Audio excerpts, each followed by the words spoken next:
রাজধানীর গুলিস্তানে জামায়াতের মিছিলে হামলার অভিযোগ পাওয়া গেছে। এ বিষয়ে জানাতে সেখান থেকে সরাসরি সর্বশেষ অবস্থা জানাতে যোগ দিচ্ছেন জিহাদুল ইসলাম। জিহাদ, আমরা যতদূর জেনেছি যে ফুলবাড়িয়া ফ্লাইওভারের সামনেই আসলে এই সংঘর্ষের ঘটনাটি ঘটেছে। জামায়াত কি আসলে কারো বিরুদ্ধে অভিযোগ জানিয়েছে কিনা? আইন শৃঙ্খলা রক্ষা বাহিনী পরিস্থিতি নিয়ন্ত্রণ করতে পেরেছে কি?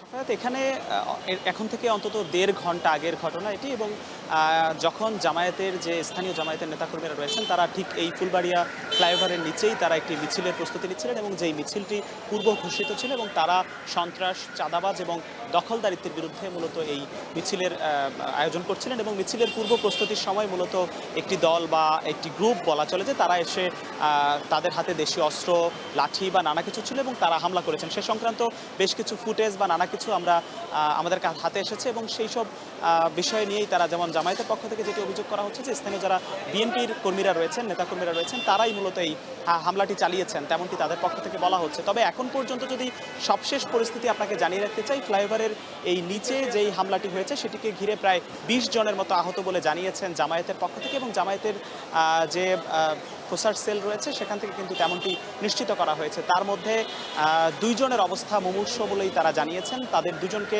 ঢাকা মেডিকেল কলেজ হাসপাতালে জরুরি চিকিৎসাধীন অবস্থায় রাখা হয়েছে এবং তাদেরকে ছুরিকাঘাত করা হয়েছে বলেই জামায়াতের পক্ষ থেকে জানানো হয়েছে।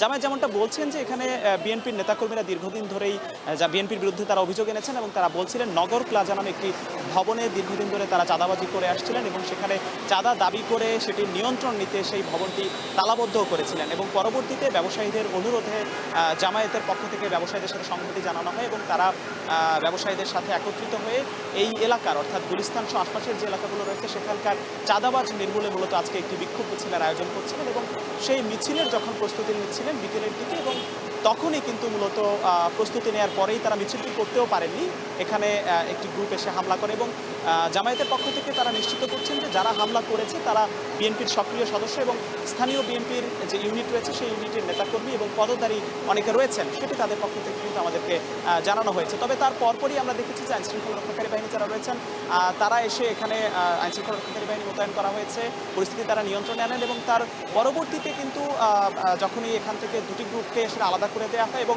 সড়কের যে যান চলাচল ব্যবস্থা সেটিও স্বাভাবিক করা হয়। কারণ এই ঘটনার পরপর প্রায় ১ ঘন্টার বেশি সময় ধরে কিন্তু এই সড়কটি অবরোধ করে রেখেছিল জামায়াতের নেতাকর্মীরা এবং তারা বিক্ষোভ করে আসছিলেন। সেই বিক্ষোভটি অবশেষে সেখানে কিন্তু আইনশৃঙ্খলা রক্ষাকারী বাহিনী আসার পরে সেটি অপসারণ হয় এবং দুটি পক্ষই আলাদাভাবে চলে যায় এবং জামায়াতের যারা আহত হয়েছেন বলে দাবি করা হচ্ছে তাদেরকে চিকিৎসা কার্যক্রমের জন্য ঢাকা মেডিকেল কলেজ হাসপাতাল এবং ঢাকা সেন্ট্রাল হাসপাতালের দিকে নিয়ে যাওয়া হয়েছে। সাফায়াত, আপনাকে ধন্যবাদ। রাজধানীর ফুলবাড়িয়াতে জামায়াতের যে মিছিল ছিল সেখানে হামলার অভিযোগ পাওয়া গেছে। পরিস্থিতি বর্তমানে নিয়ন্ত্রণে। সর্বশেষ খবর জানাচ্ছিলেন সহকর্মী।